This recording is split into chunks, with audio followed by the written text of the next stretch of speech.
રાજ્યમાં ભારે પવન સાથે વરસાદ વરસતા ઠેર ઠેર ખેતરોમાં નુકસાનીના દ્રશ્યો સામે આવ્યા છે। હાલ જે તમે દ્રશ્યો જોશો તે ચારે તરફ ખેતરમાં પથરાયેલી કેરીના છે। કેરી ખુદ ખેડૂતે નહીં પરંતુ કુદરતે મારેલી થપાટને કારણે જમીન પર પથરાઈ છે।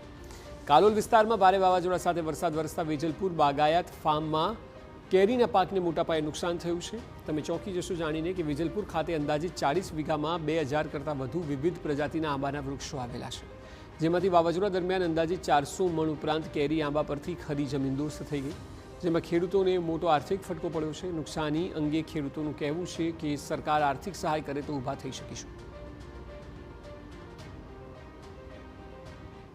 અમે વ્યાજે રૂપિયા ધિરાણ ઉપર લઈને આ વેપાર કર્યો હતો।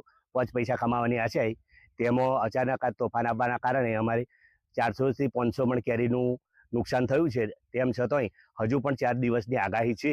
હવે એ આગાહી દરમિયાન હવે અમારું શું થશે એ ભગવાન જાણે।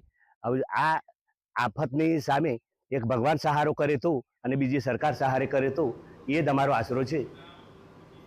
આપને જણાવી દઈએ કે આ ફાર્મને વેપારીઓને અને ખેડૂતોએ વ્યાજે રૂપિયા લઈને ભાડે રાખ્યું હતું, પરંતુ નુકસાન થતાં ખેડૂતો અને વેપારીઓનો ખર્ચો માથે પડ્યો છે। અમે 2 પૈસાની આશાએ અહીંયા કમાવા માટે આવ્યા હતા। ઘરના ઘણા બધા અમારા કામ હજુ બાકી છે, છોકરાના લગ્ન બાકી છે, આ તે ખર્ચા ઘણા બધા બાકી છે। એને લઈને અમે વ્યાજે પૈસા લઈને આ ધંધો કર્યો હતો। એમાં અચાનક વાવાઝોડું આવવાથી અમારે ઘણું બધું નુકસાન થયું છે। 400 થી 500 મણ કેરીનું નુકસાન થયું છે।